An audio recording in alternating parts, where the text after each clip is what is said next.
Whether or not you're a believer in the paranormal, it's hard to deny that some strange things have happened in some strange places. And now with the visual aid of documented footage and the descriptive first-person accounts we have, we can get a better idea of what happens in these places. For that reason, I decided to compile a list of just that. So sit back, relax, grab a burrito, and join me for the 10 most haunted buildings on Earth.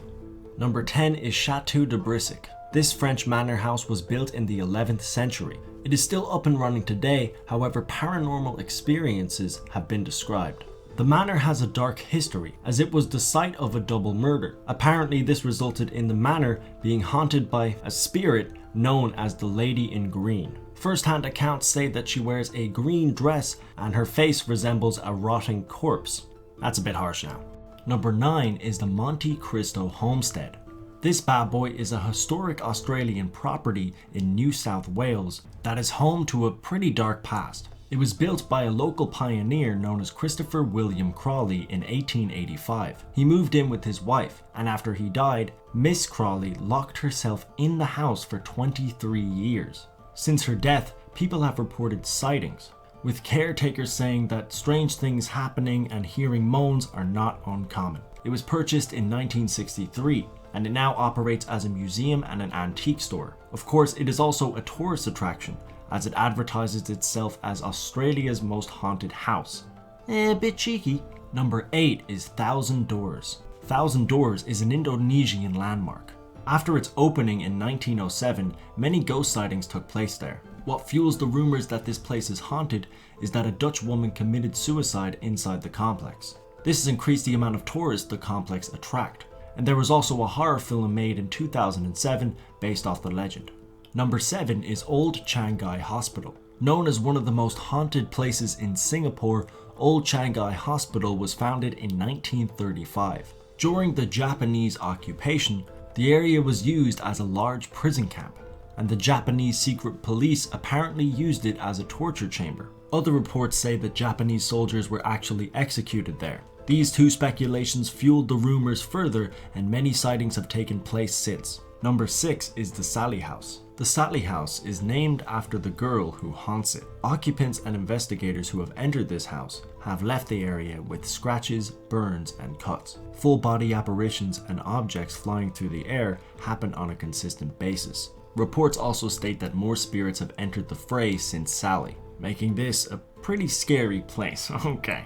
Number 5 is the Ancient Ram Inn. This English inn was built in 1145. To start off the speculations, a pagan burial ground used to exist there 5,000 years ago. Sightings have been seen on a consistent basis, and guests have fled their rooms in the middle of the night because of the strange happenings that occur there. Child sacrifices and devil worship were confirmed after the current owner found evidence of both. The current owner also claimed to have been dragged out of his bed the first night he stayed there.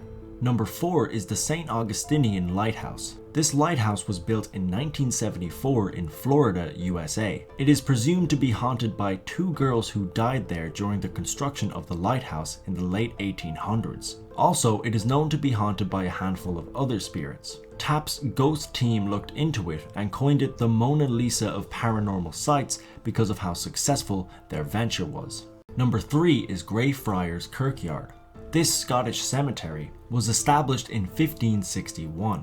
In 1998, a homeless person broke into Sir George Mackenzie's mausoleum. This triggered a number of strange events, with apparitions being seen on a consistent basis. The alleged spirit that they saw was known as the Mackenzie poltergeist, and there have been many strange disturbances in the graveyard. In the span of 16 years, there was 350 people who were attacked, and 170 reports of people collapsing in the cemetery. There's also been people being cut, bruised, and bitten on a consistent basis. In 2000, the cemetery actually got an exorcist known as Colin Grant to the graveyard to perform a ceremony. Even the exorcist got bad vibes from the establishment and stopped the exorcism as he said the spirits were too powerful and he feared they would kill him.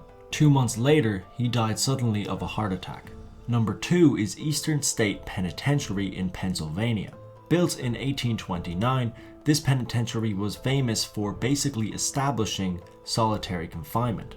However, extreme confinement made prisoners go insane, and because of its dark past, paranormal experiences have been reported since the 1940s. Since the closure in 1971, experiences increased. Reports include shadowy figures, evil cackling, disembodied footsteps, and banging of the cell doors. Cell blocks 12, 6, and 4 are known to be the most prominent when it comes to strange happenings. And number 1 is the Hellfire Club. I'm not being biased just because it's Irish, okay? It is kinda creepy, okay? Just wait for it. Constructed in Dublin in 1725, it was built near a burial site. Not only that, but the stones from the burial site were actually used in the building process. The Irish Hellfire Club was a satanic cult that was founded in 1737. It had 5 members, including a man who was convicted for murder 2 years later, which always helps. Rituals and sacrifices happened consistently, and accounts show that when they were having their meetings, they left a seat free for the devil, with people saying that the sightings they experienced looked like the members of the Hellfire Club. It's become a major tourist attraction for ghost enthusiasts, with hopefuls going every year trying to sight the members of the Hellfire Club. Be careful what you wish for. And that's it for this video. I hope you enjoyed, and if you did, don't forget to hit that like button. This is more than likely the last standard video I'll be making for October, with the next video probably being the Halloween special trailer, and then of course after that the actual Halloween special itself. The trailer should be coming in the next few days, and the Halloween special is still coming together, but I'm looking forward to it, and I hope you are too. Merry Christmas and a Happy New Year, Augustine.